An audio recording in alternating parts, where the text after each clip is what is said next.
I remember a few years ago, I was in Australia and spoke at an event with some very, very successful entrepreneurs, and they took me out to dinner afterwards, and there was 4 guys and 2 ladies and 2 wives. And I asked them, I think it was like 12:30 in the morning, I asked just everyone at the table, what's your purpose in life? Nobody could answer. 2 people said, I don't know. 2 guys rambled on for 5 minutes, which meant they had no idea. One lady had no, one of the wives said, I don't know. The other wife started talking, and then she broke down and attacked her husband. Simple question, what's your purpose in life? No idea. What color is your tie, Brian? I think it's red. It's red, right? I mean, not very difficult to answer.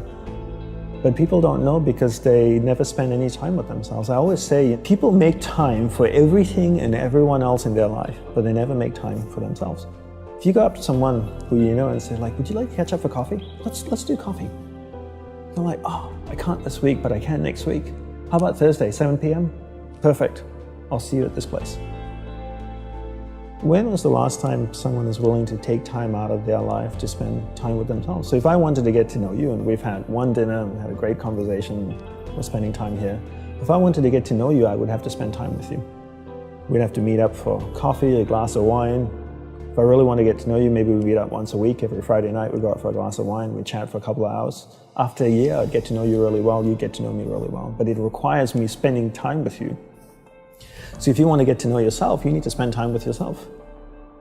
But in a way that you can inquire, right? So people say to me things like, oh, I walk my dog in the park, that's my time with myself. And you're like, no, it's not.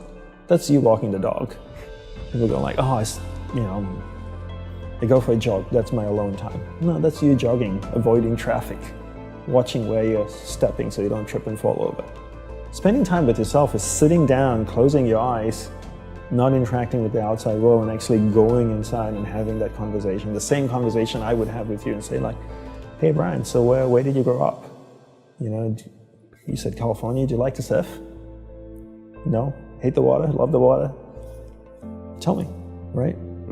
And people don't have that conversation because they don't have that conversation with themselves. They don't end up knowing what they want in life. Because they don't know what they want in life, they can't focus that finite amount of energy.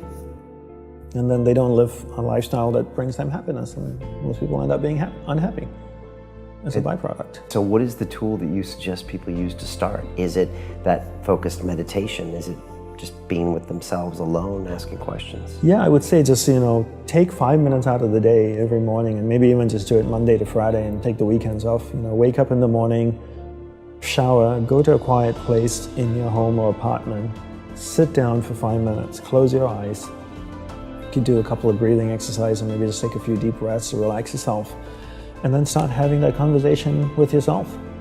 Same conversation, and then the next natural question is, what do I talk about? Right? Well, what would you talk about if you met a stranger at a bar? Would you just sit there and stare at them?